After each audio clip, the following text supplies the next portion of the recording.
আপনারা নির্বাচনের জন্য যতটা কথা বলছেন, বক্তব্য, বিবৃতি, সংস্কারের জন্য এই অন্তর্বর্তী সরকারকে আমরা ততটা চাপ দিতে দেখি না আপনাদেরকে। সংস্কার তো আমাদের প্রাইম এজেন্ডা, আমরাই তো সংস্কারের প্রবক্তা। বিএনপি তো আরো গণ অভ্যুত্থানের আরো 1-1.5 বছর আগে 31 দফা সংস্কার প্রস্তাব জাতির সামনে দিয়েছে। তা আমাদেরকে আবার সংস্কার নিয়ে কথা বলতে হবে নাকি? আমাদের নিজস্ব এজেন্ডা এই দেশের সমস্ত মানুষের কাছে আমরা ঘরে ঘরে সেই 31 দফা পৌঁছে দিয়েছি আমাদের প্রচারণার মধ্য দিয়ে। এটা এখন 31 দফা বাংলাদেশে একটা রাজনৈতিক কাব্যে পরিণত হয়েছে। এখন সেই 31 দফার পক্ষে আমরা আমাদের প্রচারণা চালু রাখবো নির্বাচনের আগ পর্যন্ত, এটা আমাদের ম্যানিফেস্টো হিসেবে। তা এখন সে সংস্কারের বিষয়টা আমরা বলতেই আছি। সংবিধান সংস্কার কমিশন বলেছে যে এই সংবিধানের প্রস্তাবনা পুরোপুরি পরিবর্তন করার তারা প্রস্তাবনা দিয়েছে। আপনি এটিকে আবার বলেছেন যে এটি করলে 71 আর 74কে অনেকটা এক কাতারে আনার মতো হয়ে যাবে। আবার এই খুব সম্প্রতি এনসিপির যিনি আহ্বায়ক নাহিদ ইসলাম, সাবেক তথ্য উপদেষ্টা, তিনি আবার এই কথাটাই বলেছেন যে 24 আর 71 আলাদা কিছু নয়। তাহলে কথা সেদিকেই গেল কিনা আপনারা যে শঙ্কাটি ছিল?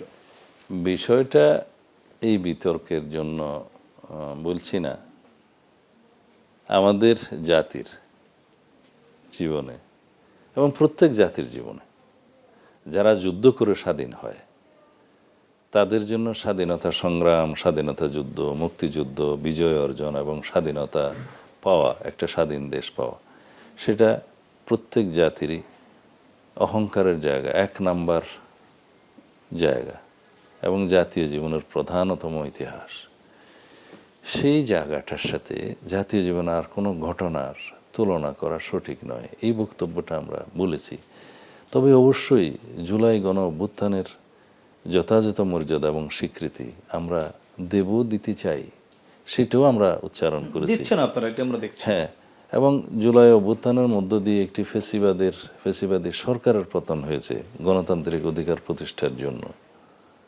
সেইটার জায়গা কি স্বাধীনতা যুদ্ধের সাথে তুলনা করা যায়? একদমই না।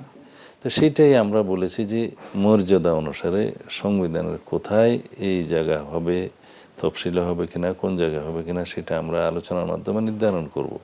কিন্তু আমরা যেন আবেগ তাড়িত হয়ে স্বাধীনতার মর্যাদাকে যেন অন্য কিছুর সাথে তুলনা না করি, স্বাধীনতা যুদ্ধের সাথে, ইতিহাসের সাথে। এটাই আমাদের বক্তব্য। এখানে আমি কোনো বিতর্ক আনতে চাই না। আমাদের যে স্পিরিট সেটা হচ্ছে মহান স্বাধীনতা যুদ্ধের শহীদদের আকাঙ্ক্ষা, এই জাতির সমগ্র জনগণের ইচ্ছার অভিপ্রায়ের চূড়ান্ত অভিব্যক্তি হিসাবে যে সংবিধান রচিত হয়েছে, সেই সংবিধানে কালক্রমে যে সংস্কারগুলো প্রয়োজন সেগুলো আমরা এনে আমাদের এই জাতির প্রত্যাশা যেন পূরণ করি।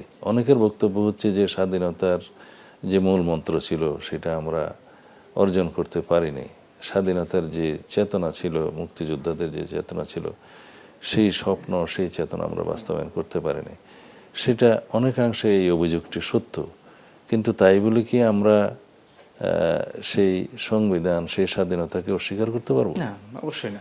এটাকে যুগোপযোগী করতে হবে, সমাজের চাহিদা অনুযায়ী সংশোধন করতে হবে এবং বিবর্তনের মধ্য দিয়ে সেই সমাজকে আমরা বিনির্মাণ করব, যে সমাজ আমাদের শহীদরা প্রত্যাশা করে, যাদের আকাঙ্ক্ষা ছিল এই জুলাই গণ অভ্যুত্থানে, যে শহীদের আকাঙ্ক্ষা ছিল, আমাদের আকাঙ্ক্ষা, জনপ্রত্যাশা, মানুষের অভিপ্রায়, সেই অনুযায়ী আমরা সেই সমাজকে বিনির্মাণ করব।